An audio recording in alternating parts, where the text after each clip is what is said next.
So what are the best stocks to be buying in these markets when you've got deals and commodities?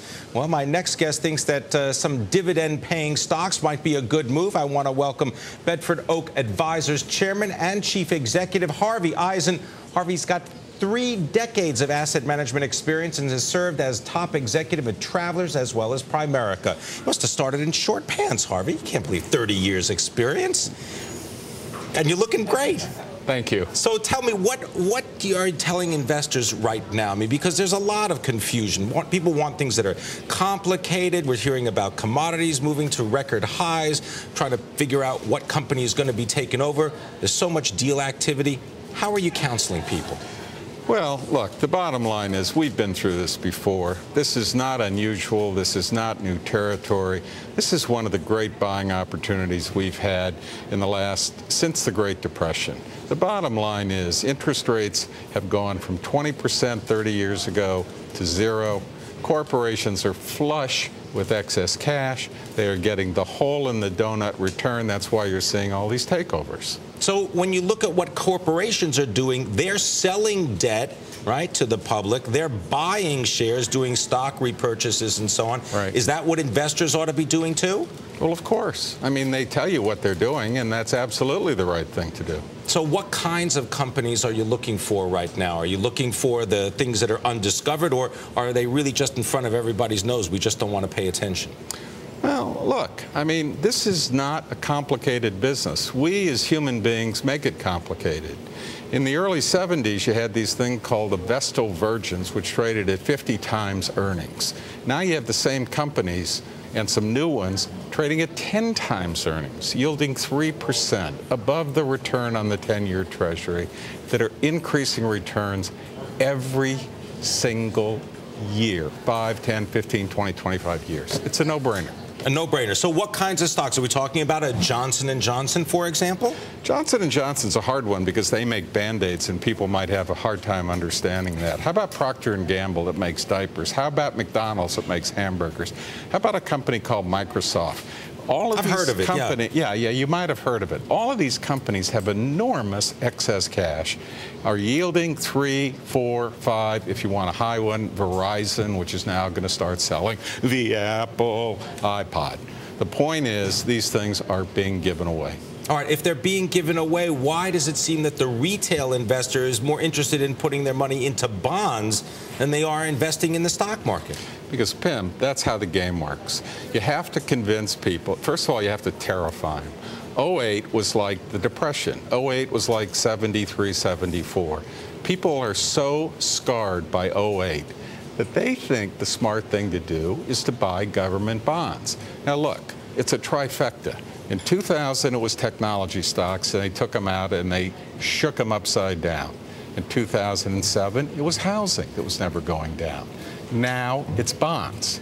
I can't tell you when it's going to happen, but I know interest rates cannot go below 0. All right. Harvey Eisen, if it's so simple to locate these kinds of companies, McDonald's that serves food, Microsoft that is a technology leader, you're talking about blue chip companies that are known throughout the world. If it's so simple, why do most people gravitate, it seems, to things that are more complicated, that only get them in trouble? I mean, you've got a career on the street. You know what investor psychology is like. Why do they do that?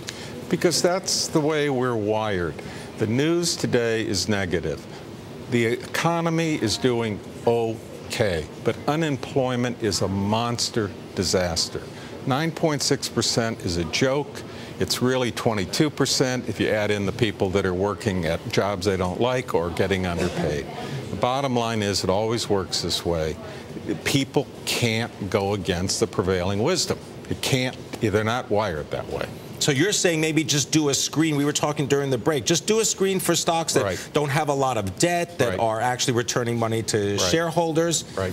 And are there undiscovered regions? I mean, for example, I know you've been following what's happening in natural gas, right? $3.50, almost $4 per million BTU. Is that an area to pay attention to? In 1998, you had this bottom in natural gas, and people like Richard Rainwater and Boone Pickens was lying on the gutter, broke, made fortunes. Historically, the price of crude oil trades of a relationship to natural gas of 8 to 1 in price. Today, it's 20 to 1.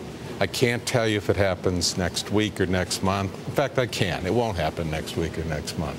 But over the next 3, 4, 5 years, you will make an enormous amount of money. Safe, clean, domestic. You don't have to worry about the guys with the funny things wrapped around their heads. You don't have to have any more wars. You can stop all that nonsense. Well, it sounds pretty simple. Are there things out there that worry you? Do you think we're going to get a bout of inflation? I mean, because if we have the situation now where interest rates are low, are they expected, in your mind, to stay low for a long time?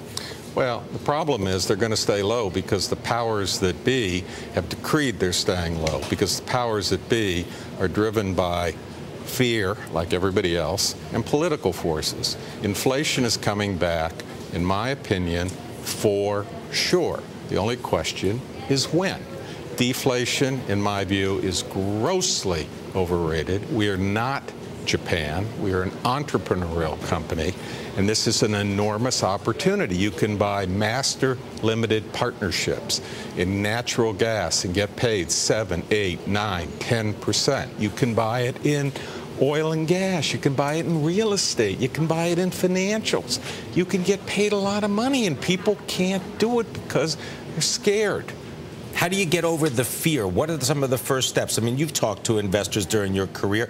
How do you get them to take those first steps to sort of erase a little bit of that fear? We generally recommend a combination of alcohol and prescription drugs and lie down. I mean, how do you get over it? People, why is it people can't lose weight? Why can't they stop? Everybody knows what to do. The problem is doing it. It's very hard. All right. Well, if it's very hard to do it, is there a signal that we're going to get, let's say, from the Federal Reserve or from the government that, you know, the economy is starting to turn? Because it seems as though they're talking about quantitative easing. They seem to be looking at numbers that say the economy's in terrible shape. And you seem to be saying that corporations, they got a completely different world out there. What you have to remember from me is bad news is good news. Slow economic growth means that the Fed cannot raise rates politically.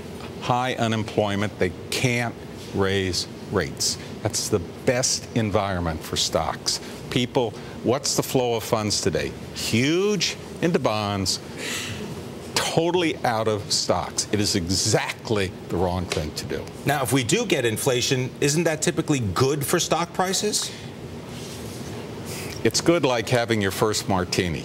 Problem is, once they let the inflation genie out of the bottle, which they have decreed they want to do, they're going to have a hell of a time getting it back in. I mean, you and I remember when inflation was 15 and 20%, when we bought houses and mortgages were 18 and 19%. Problem is, they have to be very careful with the solution. Yes, they're going to reinflate. Yes, inflation is coming back, but it's not going to be for a while. But the message here is simple. If you can look out a couple of years, you can make huge amounts of money. What about the housing market? Have you been looking at anything in housing right now? Yeah, my wife talks to me about it all the time. I mean, the problem with housing is you're just going through a cyclical downturn. You can buy a house if you want to live in the house. If you want to speculate and go on leverage, you can't do that now. Are houses cheap? Yes. Will people buy them? No. Are interest rates at a low level? Yes. Is the 30-year mortgage at the lowest level ever? Yes. Why don't they buy houses? Because they don't have jobs. They're terrified. These are great opportunities to buy houses. Great opportunities to buy houses, great opportunities to buy these blue chip stocks, and also to take a look at natural gas. And the hardest thing to understand is not buy United States government bonds. Sell those. Sell those. But what about gold? We've been talking about gold all week. You have any thoughts about investing in gold? Well, I watched your show last night, and I love that guy. The problem is gold is another psychological thing. Gold has no value. Mr. T said he could only carry 45 pounds. He said it on this show. If Mr. T can only carry 45 pounds, what's the rest of us going to do when the world comes to an end? Gold is grossly overvalued. But you know what? It's momentum. It's going to go higher. I'm going to get you a gold chain. How's that? All right. I want to thank you very much. Harvey Eisen coming to us from Bedford Oak. Coming up, so